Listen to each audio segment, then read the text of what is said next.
Hi friends, ನಮಸ್ತೆ. Welcome to my YouTube channel. ಒಂದೆರಡು ಮೆಡಿಷನ್ನ ಹಿಂದಿಲಿ ಹಾಕಿದ್ದೆ. ಅದಕ್ಕೆ ನನ್ನ ಫ್ರೆಂಡು ಒಬ್ಬ ನನಗೆ ಗೊತ್ತಿರೋ ಫ್ರೆಂಡೇ, ನನ್ನ ಕ್ಲಾಸ್ಮೇಟು. ಕನ್ನಡದಲ್ಲಿ ಮಾಡಾಕು ಅಂತ ಹೇಳಿದ. ಅವ್ನು ಕಮೆಂಟ್ ಹಾಕಿದ್ದೀನಿ. ಆ್ಯಕ್ಚುಲಿ ನನ್ನ ಮಾತೃಭಾಷೆ ಕನ್ನಡ ಮಾಡಬೇಕು, ಆದರೆ ಸ್ವಲ್ಪ ಹೊರಗಡೆ ಫ್ರೆಂಡ್ಸ್ಗಳು ಈಸಿಯಾಗಲಿ, ನಮ್ಮ ಕರ್ನಾಟಕ ಬಿಟ್ಟು ಬೇರೆ ನೋಡೋರು ಸ್ವಲ್ಪ ಈಸಿಯಾಗಲಿ ಅಂದ್ಬಿಟ್ಟು ಹಿಂದಿಲಿ ವೀಡಿಯೋ ಮಾಡಿದೆ. ಓಕೆ ಫ್ರೆಂಡ್ಸ್, ಇರಲಿ. ನನಗೆ ಅದಕ್ಕೆ ಕನ್ನಡದಲ್ಲೇ ಒಂದು ಮೆಡಿಸಿನ್ ಹೇಳ್ತಾ ಇದ್ದೀನಿ. ಆ್ಯಕ್ಚುಲಿ ನಮ್ಮಲ್ಲಿ ಶೀತ ಪ್ರದೇಶಗಳೇ, ಈ ಕೂರ್ಗ್ ಸೈಡು, ಈ ಕಡೆ ಕೂರ್ಗ್ ಬಾರ್ಡರ್ ಸೈಡು, ಈ ಸೈಡಲ್ಲಿ ಏನಂತಂದರೆ ಪ್ಯಾರಲೈಸಸ್ ಜಾಸ್ತಿ, ಲಕ್ವ. ಯಾರಿಗಾದರೂ ನಿಮ್ಮಲ್ಲಿ ಲಕ್ವ, ಜೀವನದಲ್ಲಿ ನಿಮಗೆ ಲಕ್ವ ಹೊಡಿಬಾರ್ದು, ಪ್ಯಾರಲೈಸಸ್ ಆಗಬಾರ್ದು ನಿಮಗೆ ಅನ್ನಂಗಿದ್ರೆ ನಾನು ಹೇಳ್ತಾ ಇರೋಂಥದ್ದು ನಾವು ಸ್ವಲ್ಪ ಫಾಲೋ ಮಾಡಿದ್ರೆ ನಿಮಗೆ ಜೀವನದಲ್ಲಿ ಯಾವತ್ತೂ ಪ್ಯಾರಲೈಸಸ್ ಆಗೋಲ್ಲ, ಲಕ್ವ ರೋಗ ಬರೋಲ್ಲ ನಿಮಗೆ ಅಂತ ತಿಳ್ಕೊಬಿಡಿ. ಏನು ಮಾಡಬೇಕಪ್ಪ ಅಂತಂದರೆ, ಎಲ್ಲದಕ್ಕಿಂತ ಹೆಚ್ಚಾಗಿ ನಾವು ಆಯುರ್ವೇದಿಕ್ ಹೋಗೋಕ್ಕೆ ಇಂತನೂ ಮುಂಚೆ ಹೆಚ್ಚಾಗಿ ಏನಂದರೆ, ಈಗ ಆಲ್ಮೋಸ್ಟ್ ಕೆಲವ್ರಿಗೆಲ್ಲ ಏನಾಗಿರುತ್ತೆ ಅಂದರೆ ಬಿ ಪಿ ಇರುತ್ತೆ, ಬ್ಲಡ್ ಪ್ರೆಷರು ಹೈ ಲೋ ಈ ಥರ ಎಲ್ಲ ಇರುತ್ತೆ. ಅವ್ರು ಏನು ಮಾಡಬೇಕಪ್ಪ ಅಂದರೆ, ಈ ಬಿ ಪಿ ಮಾತ್ರನ ಬಿಡಬಾರ್ದು ಯಾವುದೇ ಕಾರಣಕ್ಕೂ. ಅಯ್ಯೋ ನನಗೆ ರೆಡಿ ಆಗ್ಬಿಟ್ಟೈತೆ, ಈಗ ನಾನು ಸರಿಯಾಗಿಬಿಟ್ಟಿದ್ದೀನಿ, ನನಗೀಗ ಬಿ ಪಿ ಇಲ್ಲ, ಲೋನು ಇಲ್ಲ, ಹೈ ಇಲ್ಲ ಅಂತ ತಿಳ್ಕೊಬಾರ್ದು. ಯಾರಿಗಿರಲ್ವೋ ಅವರು ಕೂಡ ಒಂದು 2-3 ತಿಂಗಳಿಗೆ ಒಂದು ಸಲ ಚೆಕಪ್ ಮಾಡಿಸ್ಕೊಂಡ್ರೆ ತುಂಬ ಒಳ್ಳೆಯದು.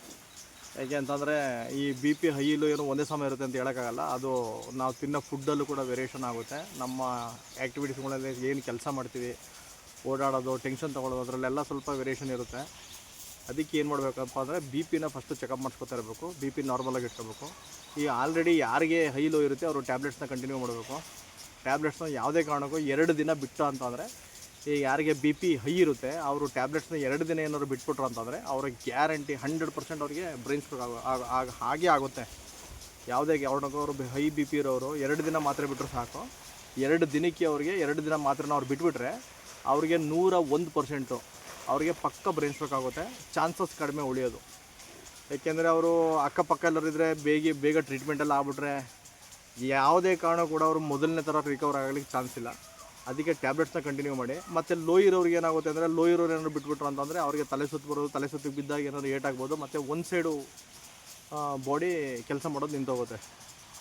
ಇದು ಬಿ ಪಿ ಲೋ ಇರೋರಿಗೆ ಆಗೋಂಥ ಸಮಸ್ಯೆ ಜಾಸ್ತಿ. ಬಿ ಪಿ ಹೈ ಇರೋರಿಗೆ ಆಗೋ ಸಮಸ್ಯೆ ಅಂತಂದರೆ ಬ್ರೈನ್ ಸ್ಟ್ರೋಕ್ ಪಕ್ಕ. ಅದಕ್ಕೆ ನೀವೆಲ್ಲ ಏನು ಮಾಡಬೇಕಪ್ಪ ಅಂತಂದರೆ, ಈಗ ಫುಡ್ಡಲ್ಲೂ ಸ್ವಲ್ಪ ಮೇಂಟೈನ್ ಮಾಡ್ಬೋದು. ಫುಡ್ಡಲ್ಲಿ ಯಾವ ಥರ ಅಂತಂದರೆ, ಈಗ ಹೈ ಬಿ ಪಿ ಇರೋರು ಮೇ ಬಿ ಸ್ಪೈಸಿ ಐಟಮ್ ಮತ್ತು ಉಪ್ಪನ್ನು ಕಂಟ್ರೋಲ್ ಮಾಡೋದ್ರಿಂದ ಸ್ವಲ್ಪ ಕಂಟ್ರೋಲಿಗೆ ತರ್ಬೋದು. ನೆಕ್ಸ್ಟು ಲೋ ಇರೋರು ಸ್ವಲ್ಪ ಉಪ್ಪು ಖಾರನ ಜಾಸ್ತಿ ಮಾಡ್ಕೊಳ್ಳೋದ್ರಿಂದ ಬಿ ಪಿನ ಕಂಟ್ರೋಲಿಗೆ ತೊಗೊಂಬರ್ಬೋದು. ಇನ್ನು ನಮಗೆ ಜಾಸ್ತಿ ಪ್ಯಾರಲೈಸಸ್ ಚಾನ್ಸ್ ಅಂತಂದರೆ, ಈ ಕೆಲವು ಟೈಮು ಸ್ನಾನ ಮಾಡೋ ಟೈಮಲ್ಲಿ, ಮತ್ತು ನೀರಿರೋ ಜಾಗದಲ್ಲಿ ಈ ಕೆಲವರು ತಲೆ ಕೆಳಗಾಗಿ ಡೈ ಹೊಡೆಯೋಂಥದ್ದು, ಕೆರೆ ಮತ್ತು ಕಟ್ಟೆಗಳು, ಸ್ವಿಮ್ಮಿಂಗ್ ಮಾಡೋಂಥ ಜಾಗದಲ್ಲಿ, ಇನ್ನು ಆಲ್ಮೋಸ್ಟು ಸ್ನಾನ ಮಾಡೋ ಟೈಮಲ್ಲೇ ಸ್ವಲ್ಪ ಪ್ರಾಬ್ಲಮ್ ಆಗೋದು.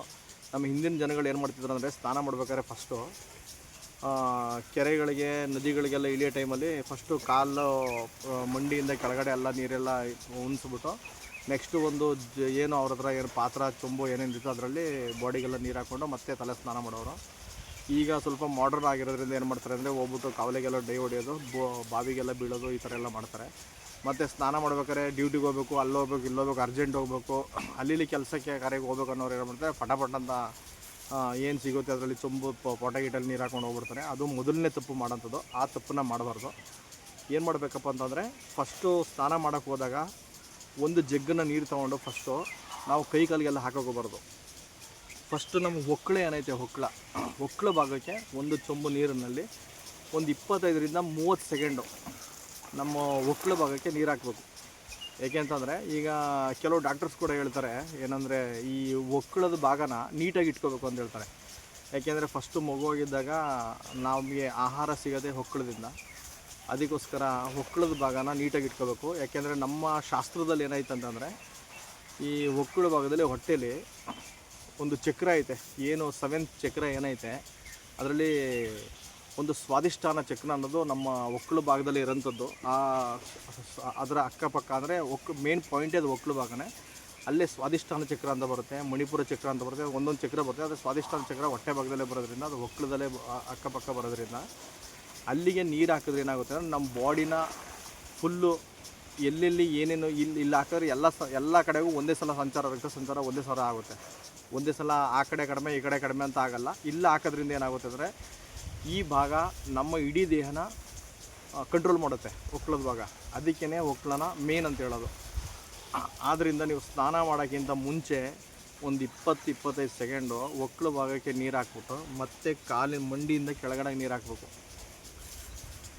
ಇಲ್ಲ ನಂಬಿಕೆ ಇಲ್ಲ, ಮಾತಲ್ಲಿ ನಂಬಿಕೆ ಇಲ್ಲ ಅಂತಂದರೆ ನೀವು ಯಾರು ನಿಮ್ಮ ಹಿರಿಯವ್ರನ್ನ ಕೇಳಿ ನೋಡ್ಬೋದು, ಇಲ್ಲ ನಮ್ಮ ಆಯುರ್ವೇದದ ಕಡೆ ಹೋಗ್ಬೋದು, ಇಲ್ಲ ಒಳ್ಳೊಳ್ಳೆ ಡಾಕ್ಟರ್ಸ್ಗಳನ್ನ ನೀವು ಮೀಟ್ ಮಾಡಿ ಅವ್ರ ಹತ್ರ ಡಿಸ್ಕಸ್ ಮಾಡ್ಬೋದು. ನನ್ನ ಮಾತನ್ನೇ ನಂಬಿ ಅಂತ ನಾನು ಹೇಳಲ್ಲ, ಯಾಕೆಂದರೆ ಈಗ ಸ್ವಲ್ಪ ನಂಬೋದು ಕಡಿಮೆ. ಯಾಕೆಂತಂದರೆ ನಿಮಗೆ ನಂಬಿಕೆ ಇಲ್ಲ ಅಂತಂದರೆ ನೀವು ಪಕ್ಕ ವಿಚಾರಿಸಿ ನೋಡ್ಕೋಬೋದು. ಆ ಥರ ಮಾಡೋದ್ರಿಂದ ಏನಾಗುತ್ತೆ ಅಂದರೆ ನಮ್ಮ ರಕ್ತ ಸಂಚಾರ ನಮ್ಮ ಬಾಡಿಗೆ ಲೆವೆಲ್ಲಾಗಿರುತ್ತೆ. ಒಂದು ಕಡೆ ಜಾಸ್ತಿ ಒಂದು ಕಡೆ ಕಡಿಮೆ ಆಗೋಲ್ಲ. ಲಕ್ವು ಹೊಡೆಯೋದು ಪ್ಯಾರಲೈಸಸ್ ಆಗೋಕ್ಕೆ ಮೇನ್ ಕಾರಣ ಅಂದರೆ ಬ್ಲಡ್ ಸರ್ಕ್ಯುಲೇಷನು. ನಮ್ಮ ರಕ್ತ ಸಂಚಾರದಲ್ಲಿ ವ್ಯತ್ಯಯ ಆದರೆ, ಇಲ್ಲ ಲೋ ಆದರೆ, ಹೈ ಆದರೆ ಮಾತ್ರ ಅವರಿಗೆ ಪ್ಯಾರಲೈಸಸ್ ಆಗೋದು. ಬ್ರೈನ್ ಸ್ಟ್ರೋಕ್ ಅಂದರೆ BP ಜಾಸ್ತಿ ಇದ್ದಾಗ ಏನಾಗುತ್ತೆ ಅಂತಂದರೆ ಅದನ್ನು ನಮ್ಮದು ಬ್ಲಡ್ಡು ಅದರ ಹರಿಬೇಕಲ್ಲ, ಅದು ಹೆವಿ ಫಾಸ್ಟಾಗಿರೋದ್ರಿಂದ ಏನಾಗುತ್ತೆ ಅಂದರೆ ನಮ್ಮ ಮೆದುಳಿನ ನರಗಳು ತುಂಬ ಸಾಫ್ಟ್ ಇರುತ್ತೆ, ಅಂಥ ಗಟ್ಟಿಯಾಗಿ ಏನಿರಲ್ಲ. ಅದು ನಿಮಗೆ ಮೊದಲೇ BP ಹೈ ಇರೋದ್ರಿಂದ ಮತ್ತು ನೀವು ನೀರನ್ನ ಒಂದೇ ಸಲ ಈ ತಲೆಗೆಲ್ಲ ಹಾಕೋದ್ರಿಂದ ಏನಾಗುತ್ತೆ, ನಮ್ಮ ಬ್ಲಡ್ ಫ್ಲೋ ಫಸ್ಟು ಮೆದುಳಿಗೆ ಹೋಗುತ್ತೆ. ಯಾಕೆಂದರೆ ಅಲ್ಲಿ ನಮ್ಮ ದೇಹದ ಉಷ್ಣಾಂಶಕ್ಕಿಂತ ಸ್ವಲ್ಪ ಆಚೆ ಈಚೆ ವೇರಿಯೇಷನ್ ಆದಾಗ ನಮ್ಮ ಮೆದುಳು ಏನು ಮಾಡುತ್ತೆ, ಇಲ್ಲಿ ನಾನು ನೀರು ಬೀಳಿದ್ರಿಂದ ನಮಗೆ ಐಡಿಯಾ ಕೊಟ್ಟಾಗ ಅದೇನಾಗುತ್ತೆ, ಬ್ಲಡ್ಡು ಫಸ್ಟು ನಮ್ಮ ಮೆದುಳಿಗೆ ಸಂಚಾರ ಮಾಡುತ್ತೆ. ಅದು ಹೈ ಇರೋದ್ರಿಂದ ಅವ್ರಿಗೆ ಪಕ್ಕ ಬ್ರೈನ್ ಸ್ಟ್ರೋಕ್ ಆಗುತ್ತೆ. ಅದಕ್ಕೇ ಫಸ್ಟ್ ಏನು ಮಾಡಬೇಕು ಅಂದರೆ ನಮ್ಮ ಹೊಕ್ಕಳಿಗೆ ನೀರು ಹಾಕಿ, ಮತ್ತು ಮಂಡಿಯಿಂದ ಕೆಳಗಡೆ ನೀರು ಹಾಕಿ, ಮತ್ತು ಸ್ವಲ್ಪ ಈ ಹೆಗಲುಗಳಿಗೆ ಮೇಲೆಲ್ಲ ಬೆನ್ನಿಗೆಲ್ಲ ನೀರು ಹಾಕಿ, ಮತ್ತೆ ಮುಖ ತೊಳೆದು ಮತ್ತೆ ತಲೆಗೆ ನೀರು ಹಾಕೋದ್ರಿಂದ ರಕ್ತ ಸಂಚಾರ ಕರೆಕ್ಟಾಗಿರೋದು ನಡೆಯುತ್ತೆ. ಆಗ ಅವ್ರಿಗೆ ಯಾವುದೇ ಕಾರಣಕ್ಕೂ ಸ್ಟ್ರೋಕ್ ಆಗೋಲ್ಲ. ಇನ್ನೇನು ಅಂತಂದರೆ ಈ BP ಇರೋರೆಲ್ಲ ಏನು ಮಾಡ್ತಾರೆ ಅಂತಂದರೆ, ಇಲ್ಲ ಏನಾಗಲ್ಲ ನಮಗೆ, ಈ ಥರ ಮಾಡ್ಕೊಂಡ್ರೆಲ್ಲ ಇದಾಗುತ್ತೆ ಅಂತ ನೀವು ಆ ಥರ ತಿಳ್ಕೊಬಾರ್ದು. ಯಾಕೆ ಅಂತಂದರೆ BP ಇರೋರು ನಿಮ್ಮ ಮಾತ್ರನ್ನ ಪಕ್ಕ ತೊಗೊಳ್ಬೇಕು. 1 ದಿನನೂ ಬಿಡ್ಬಾರ್ದು, 2 ದಿನನೂ ಬಿಡ್ಬಾರ್ದು. 2 ದಿನ ಬಿಡ್ತು ಅಂದರೆ ಪಕ್ಕ ಪ್ಯಾರಲೈಸಸ್ ಆಗುತ್ತೆ.